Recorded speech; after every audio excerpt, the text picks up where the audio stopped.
She was 7 years old when she heard it for the first time. A phrase tossed into the air by an adult who didn't even notice the damage it caused. Simple words, said in passing, that landed inside her and stayed. Grew.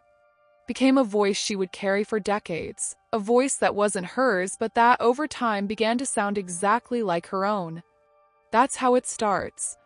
Not with a cinematic moment. Not with explicit bullying or a public humiliation. It starts with accumulation. With the aunt's comment at Sunday lunch.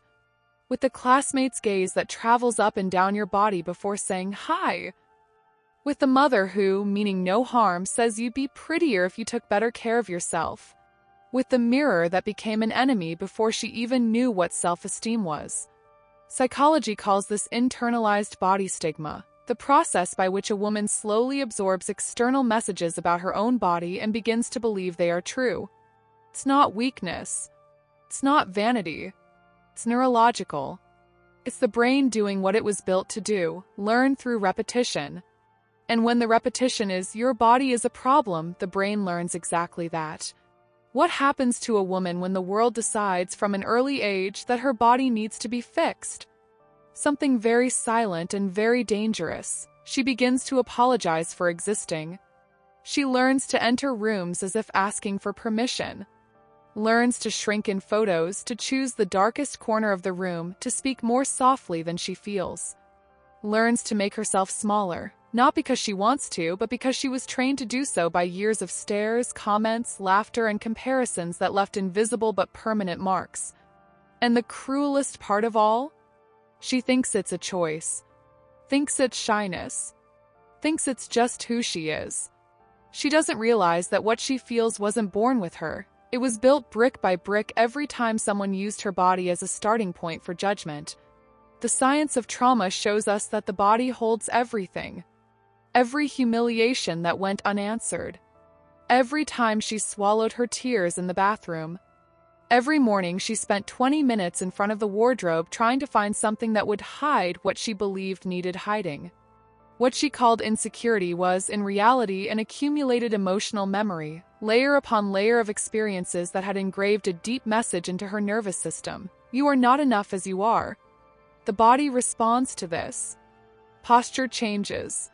Shoulders fall forward as if trying to protect the chest from more blows. The voice loses volume.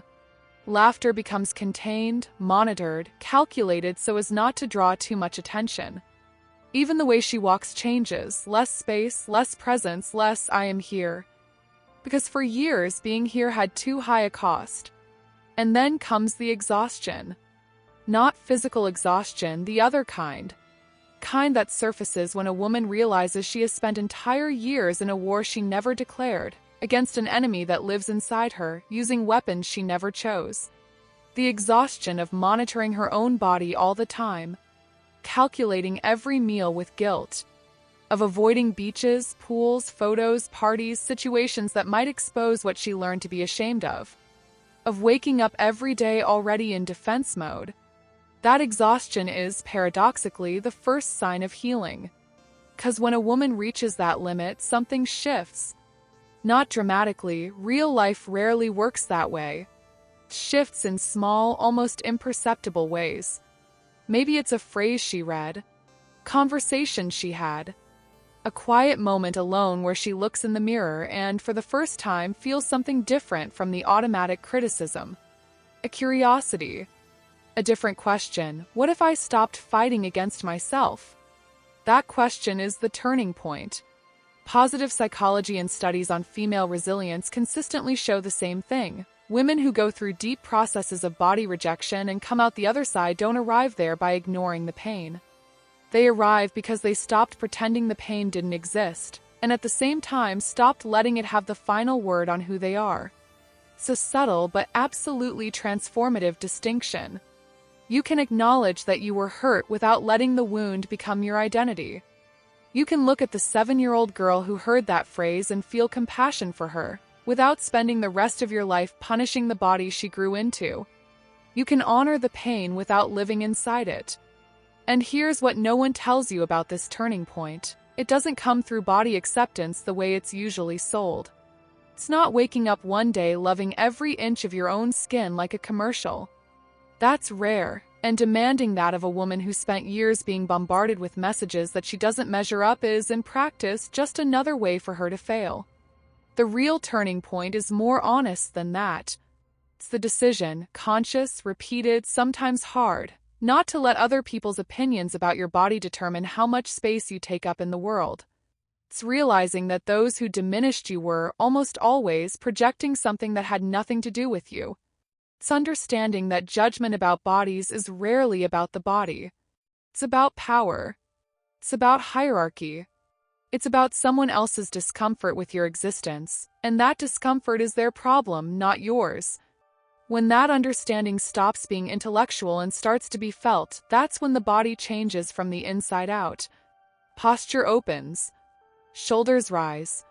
The voice gains volume. Laughter stops being calculated and becomes spontaneous again. She begins to enter rooms not as someone asking permission, but as someone who knows she belongs there. She starts showing up in photos, going to the beach, wearing what she wants, not what covers things up. Not because her body changed, but because she stopped treating it as something that needs an apology.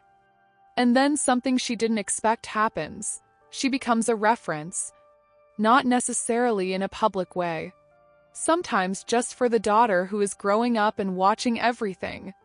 For the friend who is still caught in the same cycle she escaped from. For the niece, the colleague, the stranger online who reads what she writes and feels for the first time that she is not alone in what she feels.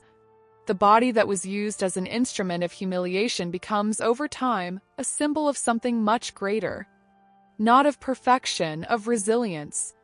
Of a woman who was pressured to disappear and decided day after day to remain present. Who learned the hard way that strength is not the absence of pain. Strength is feeling the pain and not letting it write the end of the story. There is a quote by psychoanalyst Clarissa Pinkola Estes about women who were broken and rebuilt themselves. She says these women carry a knowledge that cannot be learned anywhere, only lived. It is the knowledge of those who went to the bottom and came back. Of those who know from their own experience that the voice that says you are not enough is lying. It always was. The body you were ashamed of is the same body that carried you here. That woke up every morning even when it was hard. That took a deep breath in impossible moments. That hugged the people you love, that felt pleasure, that cried real tears and kept going. That survived everything that was done to it, including what you yourself tried to do to it. That body was never the problem. It was your whole life, the proof that you are stronger than they made you believe. And now that you know this, now that this truth is beginning to truly land inside you, nothing will ever be quite the same again.